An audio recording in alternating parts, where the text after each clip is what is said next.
मंडळी, कोण कधी कुठलं रूप घेईल सांगता येत नाही। म्हणजे बघा ना, जर एखाद्या हॉस्पिटलमधील कर्मचारीच जर सेवा करता करता हैवान बनला तर विश्वास नेमका ठेवायचा कुणावर असा प्रश्न पडतो। आता मी असं का म्हणतेय याचा विचार जर तुम्ही करत असाल तर तुम्हाला आधी हे प्रकरण नीट ऐकून घ्यावं लागेल। तसं झालं असं 5 एप्रिलचा तो दिवस होता। त्या दिवशी एक 46 वर्षांची एअर होस्टेस गुरुग्राम मधील एका हॉटेलमध्ये मुक्कामाला थांबलेली होती। त्यावेळी तिथल्या स्विमिंग पूलमध्ये ती पोहत असताना बुडाली आणि तिची तब्येत अचानक बिघडली। त्यामुळे तिला तिथल्या मेदांता या हॉस्पिटलमध्ये तातडीने ॲडमिट करण्यात आलं। जवळपास एक आठवडा त्या हॉस्पिटलमध्ये तिच्यावरती ट्रीटमेंट सुरू होती। म्हणजे 5 एप्रिल ते 13 एप्रिल या 8 दिवसांच्या काळात तिच्यावरती उपचार सुरू होते। या 8 दिवसांमध्ये तिला व्हेंटिलेटरवर ठेवलं गेलं। या दरम्यान 6 एप्रिलला त्या एअर होस्टेसवरती ती व्हेंटिलेटरवर असताना तिच्यावरती अत्याचार केल्याची घटना घडली आहे। अत्याचार करणारा आरोपी हा त्या ठिकाणी गेल्या 5 महिन्यांपासून आयसीयू मशीन टेक्निशियन म्हणून काम करत होता। जेव्हा आपल्यावरती कोणीतरी जबरदस्ती केली आहे हे त्या एअर होस्टेसच्या लक्षात आलं, तेव्हा तिने पोलिसात तक्रार दिली आणि यावरून पोलिसांनी अत्याचार करणाऱ्या आरोपीला शोधण्याचा खूप प्रयत्न केला।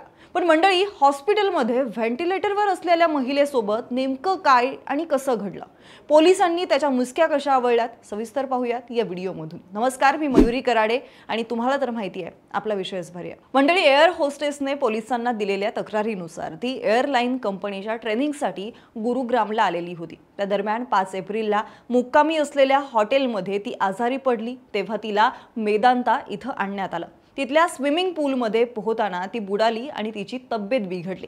त्यानंतर सुरुवातीला एअरलाइन्स कंपनीकडून पॅनेल रुग्णालयात नेण्यात आलं, पण तिथं त्यांची तब्येत आणखीनच बिघडली आणि म्हणून मग त्यांना मेदांता रुग्णालयात रेफर करण्यात आलं। त्या तिथे ॲडमिट झाल्या। त्यानंतर 6 एप्रिलला त्यांच्या रूममध्ये एक माणूस आला आणि त्याने कमरबंदाचा आकार विचारला। त्याच रात्री 9 वाजताच्या सुमारास 2 नर्सनी त्यांचे कपडे आणि बेडशीट बदलले। त्यावेळी त्या अर्धवट बेशुद्ध अवस्थेत होत्या। त्या दरम्यान त्यांना खोलीत एका माणसाचा आवाज ऐकू आला। तो माणूस त्या 2 नर्सकडून त्यांची माहिती विचारत होता। यात तो त्यांचं नाव, गाव, ओळख अशा काही गोष्टी त्यांच्याकडून विचारून घेत होता आणि त्या नर्स सुद्धा त्याला ती सगळी माहिती देत होत्या। यावेळी त्या आरोपीने एअर होस्टेसच्या कमरेच्या पट्ट्याच्या आकाराबद्दल विचारलं। तेव्हा नर्सने काही बोलायच्या आतच त्यानं तिच्या कमरेचा आकार स्वतःच्या हाताने तपासला। यानंतर त्या आरोपीने तिच्या उजव्या बाजूने चादरीत हात घातल्याचं तिला जाणवलं। कमरेचा आकार तपासण्याच्या बहाण्याने त्याने तिच्यावरती अत्याचार केला।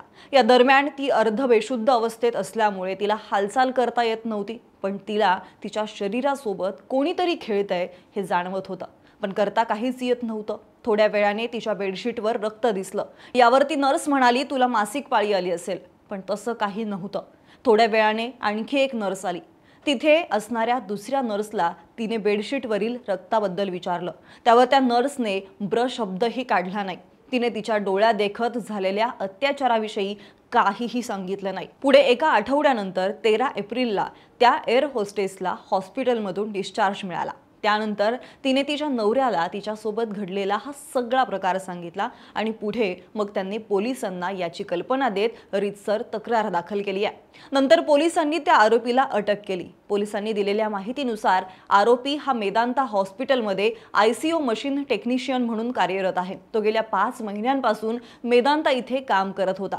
या कृत्याच्या 2 दिवस आधी त्यानं एक पॉर्न फिल्म सुद्धा पाहिलेली होती, अशी धक्कादायक माहिती आता तपासातून समोर आलेली आहे। आरोपी टेक्निशियन दीपक मूळचा हा बिहारमधील मुझफ्फरपूर जिल्ह्यातील बधौली गावचा रहिवासी आहे। जेव्हा एअर होस्टेसने त्याच्या विरुद्ध तक्रार दिली तरी सुद्धा तो गुरुग्राममध्ये अगदी निर्भयपणे फिरत होता आणि त्यामुळे त्याला अटक करणं वाटतं तितकं सोपं नव्हतं।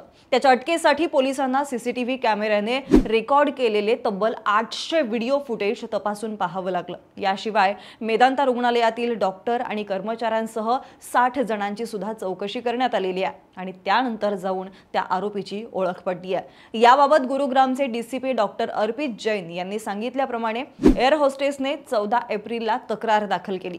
त्या तक्रारीमध्ये 6 एप्रिलच्या रात्री 9 वाजता ती व्हेंटिलेटरवरती असताना आयसीयू वॉर्डमध्ये तिच्यासोबत डिजिटल अत्याचार करण्यात आला।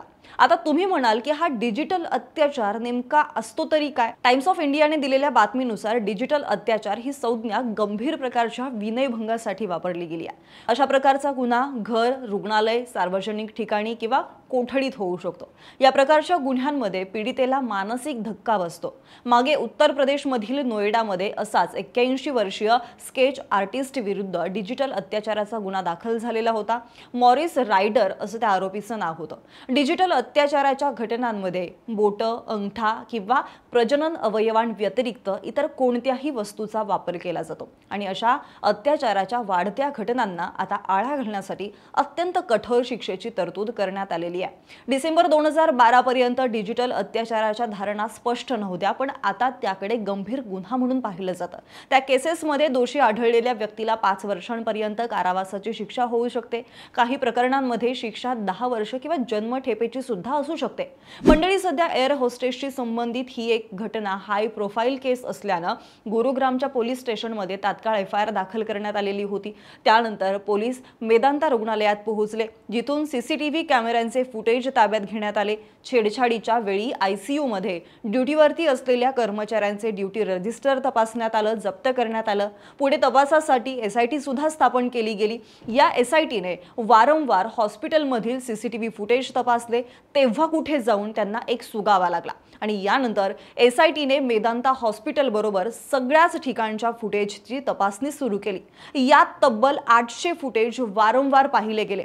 एकदम मायक्रो लेवलवरती पाहिल्यानंतर टेक्निशियनच्या लैंगिक शोषणाचे संकेत मिळू शकले आणि त्यानंतर रुग्णालयातील 60 डॉक्टर आणि कर्मचाऱ्यांची चौकशी करण्यात आली आणि आरोपीला पकडण्यात आलं।